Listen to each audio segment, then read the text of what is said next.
Hello students, आज हम आपका चैप्टर नंबर 1 रियल नंबर का रिवीजन करेंगे। एनसीईआरटी बोर्ड एग्जाम के हिसाब से इसको हम देखेंगे आज कि कौन कौन से इंपॉर्टेंट टॉपिक हैं, कौन से इंपॉर्टेंट क्वेश्चंस हैं, उन्हीं को रिवाइज करेंगे और इससे बाहर आपका कोई भी क्वेश्चन नहीं आएगा, ये मेरी गारंटी है। चलिए सबसे पहले आप देखते हैं question number 1। Express each number as the product of its prime factor. Prime factor क्या होते हैं ये आपको पता होना चाहिए, अगर नहीं पता समझिए। 140 और इसको हमें प्राइम फैक्टर की फॉर्म में दिखाना है, मतलब कि सिर्फ प्राइम नंबर्स के फैक्टर की फॉर्म में। जैसे प्राइम नंबर्स कौन से होते हैं हमारे 2, 3, 5, 7, 11, 13 एंड सो ऑन। इन सारे नंबर्स में ही इनको हमें फैक्टराइज करना है। तो कैसे करते हैं वो?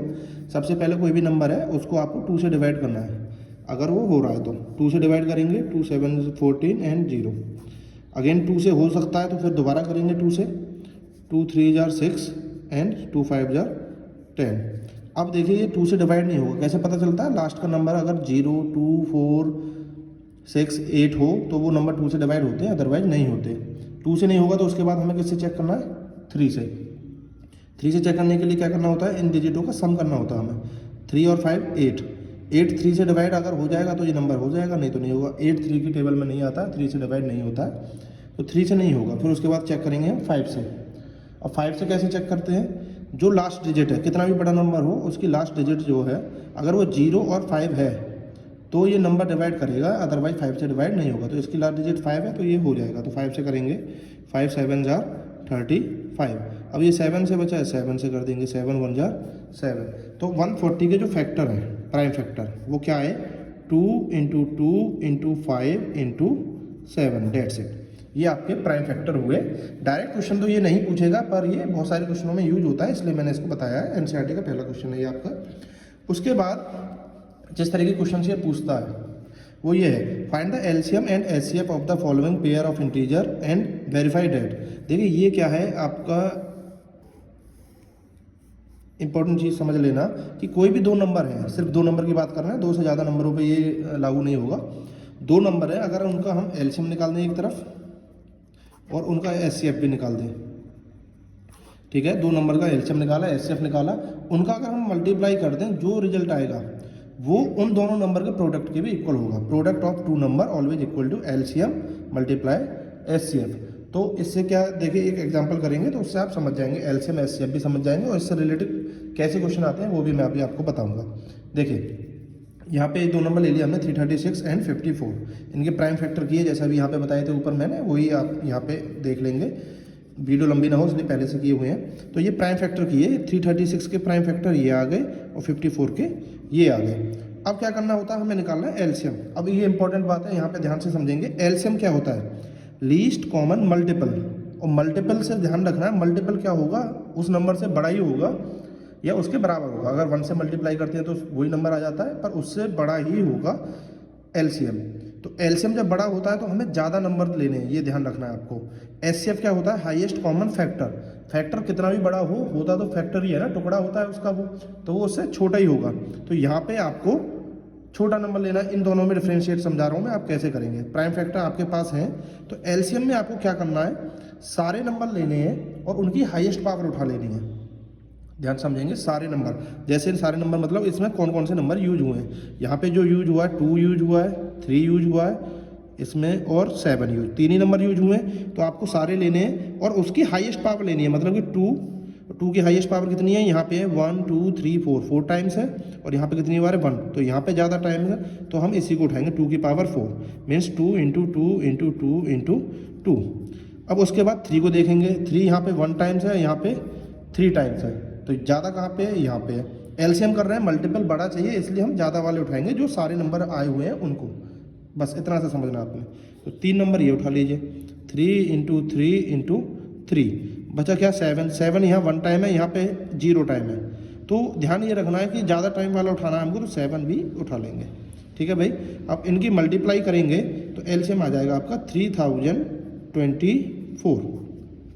देखा ना, ये आया ना इन दोनों नंबर से बड़ा, काफ़ी बड़ा आता है। तो यही आपको ध्यान रखना है, एलसीएम में हम सारे नंबर और उनकी मैक्सिमम पावर, एक तो सारे जो फैक्टर हैं उनमें सारे नंबर जो यूज हुए वो लेने हैं और उनकी मैक्सिमम पावर उठानी है। एचसीएफ क्या है? सिर्फ कॉमन नंबर उठाने हैं। एचसीएफ में सिर्फ आपको कॉमन कौन से हैं इसमें वो देख लेंगे। एक तो 2 कॉमन आ रहा है, एक आपका 3 कॉमन आ रहा है और कुछ कॉमन नहीं है, तो एचसीएफ हो जाएगा इसका 2 × 3, या ये कहते हैं कॉमन नंबर और लोएस्ट पावर। तो कॉमन नंबर कौन से हैं 2 और 3, और लोएस्ट पावर जो जहाँ पे होता है वो ले लेते हैं। देखो 2 यहाँ पे एक ही बार है तो एक बार लिया है, 3 यहाँ पे ऊपर एक बार है तो एक बार लिया है। 7 देखो दोनों में अगर होता भी तो यहाँ पे 1 टाइम है, यहाँ 0 टाइम है, इसलिए 0 टाइम वाला लिया ही नहीं, मतलब 2 3 जा 6 हो गया इसका एचसीएफ। समझ में आया।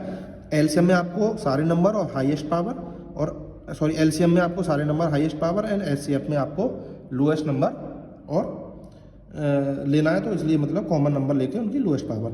अब ये हो गया आपका एलसीएम और एचसीएफ। अब हमें ये यहाँ पे प्रूव करना है, वेरीफाई करना है, क्योंकि वो पूछ रहा था क्वेश्चन में। तो हम क्या करेंगे इसमें, देखिए एलसीएम इंटू एचसीएफ करेंगे। एलसीएम था हमारा 3024 एंड 6, तो ये आ गया आपका एलसीएम, और मल्टीप्लाई करके 18,144, और दोनों नंबर ये थे हमारे। अब इनको मल्टीप्लाई किया वो भी हमारा ये, तो LHS = RHS। ये है आपका क्वेश्चन नंबर 2। इससे रिलेटेड क्वेश्चन बहुत सारे आएंगे जिसमें क्या होगा, दोनों नंबर दे देगा, एलसीएम दे देगा, एचसीएफ पूछ लेगा। तब क्या करेंगे आप, एचसीएफ को यहीं पे रोक के रखिए, एलसीएम उधर ले जाइए, डिवाइड में चला जाएगा। तो उस समय पे क्या हो जाएगा, एलसीएम इक्वल क्या हो जाएगा, प्रोडक्ट ऑफ दोनों नंबर और डिवाइडेड बाय एचसीएफ। ये ध्यान रखना है। एचसीएफ पूछे तो एचसीएफ यहाँ रहेगा, एलसीएम डिवाइड में आ जाएगा। नंबर भी पूछ लेता कई बार, तो नंबर ध्यान रखिएगा, एक नंबर रखेंगे यहाँ पे, एचसीएफ एलसीएम की मल्टीप्लाई डिवाइड करते हैं, ट्रांसपोज करना आपको आना चाहिए। अब हम देखते हैं आपका क्वेश्चन नंबर 5, और देखिए इससे रिलेटेड क्वेश्चन बहुत सारे आएंगे, समझो इसमें क्या है। चेक वेदर 6 की power n can and with the digit 0 for any natural number n। क्या 6 की पावर n कोई भी n की वैल्यू अगर नेचुरल नंबर है 1 2 3 4 5 है, तो क्या वो 0 से एंड करेगी या नहीं। 6 की पावर n भी हो सकता है, 4 की पावर n भी हो सकता है, किसी की भी पावर n हो सकता है। क्वेश्चन आएगा जरूर ये। तो इस समय इस टाइप के क्वेश्चन को कैसे सॉल्व करते हैं समझो।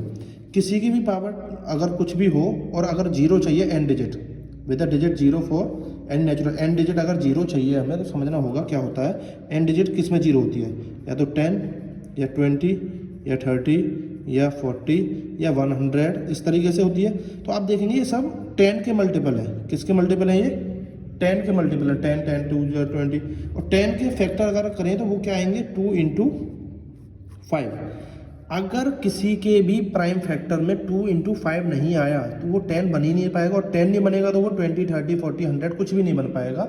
इसलिए आपको ध्यान रखना है कि प्राइम फैक्टर में 2 × 5 आ जाए। इसी में क्वेश्चन में वही चीज़ देखेंगे हम। प्राइम फैक्टर ऑफ 6 की है तो 2 × 3 आ रहा है, 6 की पावर n क्या होगा 2 × 3 की पावर n। तो जब तक 2 × 5 नहीं होगा, यहाँ पे 5 अगर होता तो बोल देते हम, उसके साथ एक्स्ट्रा में कुछ भी है वो चल जाएगा, कोई प्रॉब्लम नहीं है उसमें, वो भी 0 में आएगा। पर ये मैंडेटरी है कि 2 × 5 आना चाहिए। तो 2 × 3 आ रहा है, यहाँ पे 2 × 5 नहीं है, तो वही चीज़ लिख देंगे हम। Prime factor of 6 do not contain both 2 and 5, सो 6 की power n can not and with digit 0। बस इतना सा लिखना है, आपका ये वाला क्वेश्चन हो जाएगा। अब क्वेश्चन नंबर 6 देखते हैं। Explain why this numbers are composite number. इस टाइप का क्वेश्चन भी पूछ लेता है कि भाई ये कॉम्पोजिट नंबर क्यों है। आप सोच रहे हैं अगर इसके फैक्टर ये हैं तो कॉम्पोजिट नंबर क्या होते हैं, पहले ये सोचो। एक होता है प्राइम जिसके 2 ही फैक्टर होते हैं, तो वो नंबर खुद, और एक 1, और 2 से ज़्यादा जिसके फैक्टर होते हैं वो होते हैं हमारे कॉम्पोजिट नंबर। 2 से ज़्यादा 3 हो जाए।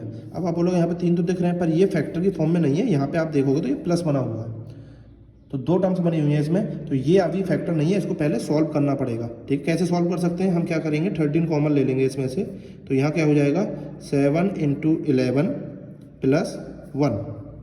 ठीक है, या फिर आप मल्टीप्लाई भी कर सकते हैं। अब यहाँ पे 2 फैक्टर बने जा रहे हैं हमारे, 13 × देखो कितना हो जाएगा, 11 7 जा 77 + 1 78।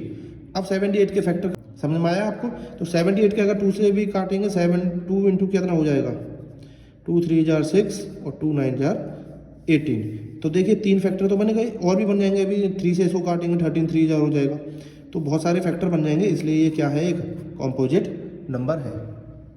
चलिए अब देखते हैं, आपका मोस्ट इंपॉर्टेंट क्वेश्चन है ये, और इस चैप्टर का सबसे पॉपुलर क्वेश्चन भी है कि prove that √3 is irrational number.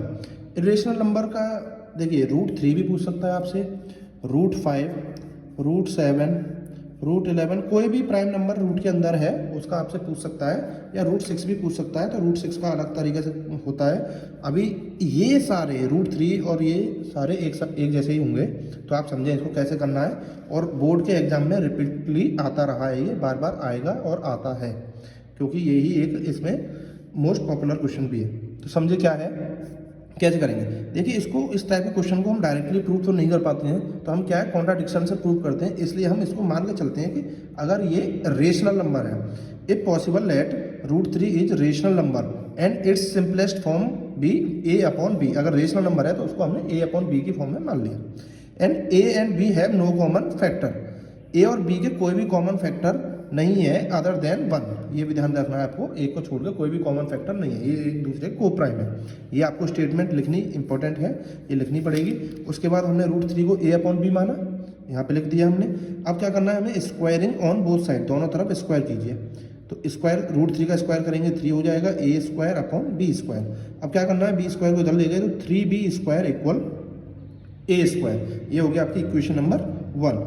अब आप यहाँ देखिए 3 डिवाइड्स a², तो ये एक आपकी थ्योरम है। अगर कोई भी प्राइम नंबर, ध्यान रखना सिर्फ प्राइम नंबर पे काम करेंगे, इसलिए मैंने बोला ना √5 √7 ये एक साथ ऐसे ही होंगे। तो जो भी प्राइम नंबर है अगर वो किसी के स्क्वायर को डिवाइड करता है तो वो उस नंबर को भी डिवाइड करेगा। वही हमने यहाँ पे लिखा है 3 डिवाइड्स a²। अगर ये a² को डिवाइड करता है तो ये a को भी डिवाइड करेगा, क्योंकि ये प्राइम नंबर है, थ्योरम है आपकी क्लास 9 में।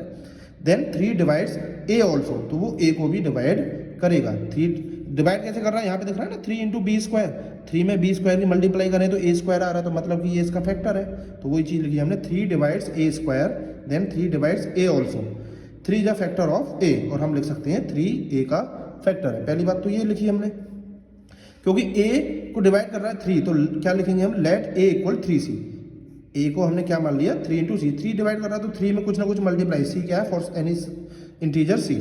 Put value of a in equation first. Equation first जो होती है उसमें a की वैल्यू हम पुट करेंगे, तो क्या आएगा 3b², a की जगह 3c लिखना है। 3c पता चल गया ना कहाँ से आया है, क्योंकि a को अगर डिवाइड कर रहा है 3, तो जाहिर सी बात है 3 में कुछ ना कुछ मल्टीप्लाई किया होगा, उसको हमने मान लिया c। जो मल्टीप्लाई हो रहा है वो c मान के चल रहे हैं, कोई भी इंटीजर हो सकता है। तो हमने पुट किया यहाँ 3c का स्क्वायर, तो 3b² = a की जगह 3c लिखा था और उसका स्क्वायर करेंगे, 3 का स्क्वायर 9, c का स्क्वायर c²। अब 3 इधर जाकर डिवाइड करेगा इसको, तो b² = 3c²। जब हम इसको काटेंगे तो क्या आ जाएगा 3c²। तो b² = 3c²। अब यहाँ से हमें पता चल रहा है कि 3 × कुछ कर रहे हैं तो b² आ रहा है, तो मतलब 3b को भी डिवाइड कर रहा है। तो 3 डिवाइड्स b², तो ये प्राइम नंबर है और b² को डिवाइड कर रहा है, तो देन 3 डिवाइड्स b ऑल्सो, तो ये b को भी डिवाइड करेगा। तो यहाँ से हमें क्या पता चला, 3 is a factor of b। 3 क्या है, b का फैक्टर है। बस यही हमें ढूंढना था कि 3 is a factor of a and 3 is a factor of b। और हमने ऊपर क्या लिखा था कि a and b have no common factor, a और b का कोई भी कॉमन फैक्टर नहीं हो सकता, पर यहाँ पे तो आ रहा है ये। तो ये क्या है, हमारा कॉन्ट्रडिक्शन बन गया। तो यहाँ क्या लिखेंगे हम, here 3 is a common factor of a and b। 3 क्या है, कॉमन फैक्टर है a एंड b का, तो इससे कॉन्ट्रडिक्शन बन गया। This contradict the fact that a and b have no common factor, तो ये क्या कॉमन फैक्टर नहीं है, ये हमने लिखना पड़ेगा जरूर। This contradiction arise by assuming that √3 is rational number, so √3 is a irrational number. जब ये कॉन्ट्रडिक्शन पे पहुंच गए हम कि √3 रेशनल नंबर हमने माना था, उसकी वजह से कॉन्ट्रडिक्शन आया, तो हमने क्या है फिर प्रूव होता है इससे √3 इज अ इरेशनल नंबर, क्योंकि a और b के कॉमन फैक्टर 3 आ रहा था।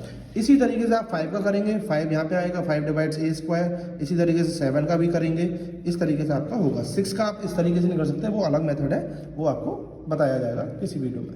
इरेशनल प्रूव करने के लिए एक इस टाइप का क्वेश्चन और आता है, 3 + 2 √5 या 3 - कुछ भी हो सकता है, -+2 टर्म्स में होता है ये।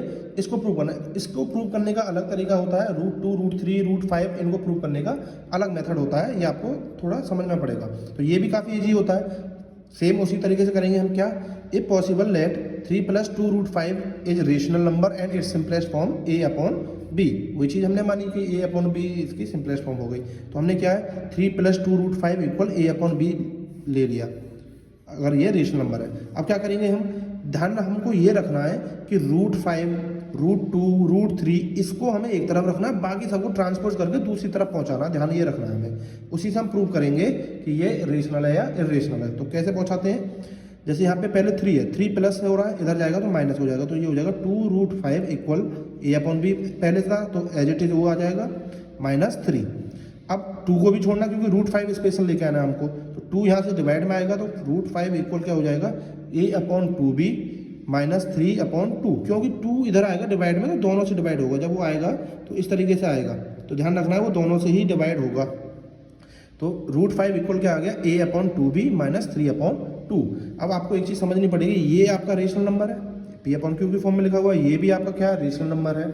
और ये आपको पता होना चाहिए कि कोई भी 2 रेशनल नंबर हैं, अगर 2 रेशनल नंबर हैं उनका सब्ट्रैक्शन भी करें तब भी रेशनल आता है, 2 रेशनल नंबर का सम करें जोड़ें तब भी रेशनल नंबर आता है, प्रोडक्ट करने पे भी रेशनल और डिवाइड करने पे भी क्या आता है रेशनल ही आता है। तो यहाँ पे 2 रेशनल नंबर का डिफरेंस अगर निकालेंगे तो वो क्या आएगा rational.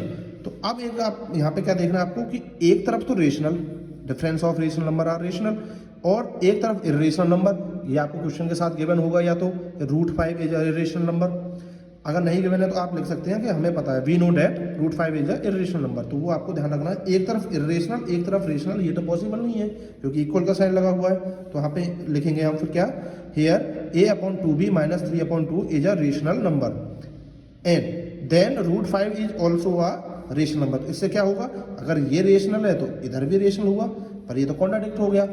This contradict the fact that √5 is irrational number, ये इस फैक्ट को कॉन्ट्राडिक्ट कर रहा है कि √5 एक इरेशनल नंबर है, इसको कॉन्ट्राडिक्ट कर रहा है।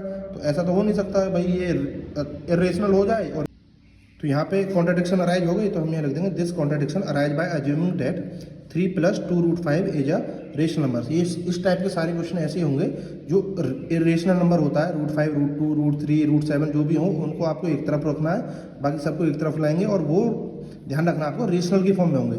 और difference of rational number is always rational, तो ये आपको ध्यान रखना है। और फिर लिख देंगे सो 3 + 2√5 is a irrational number, that's it.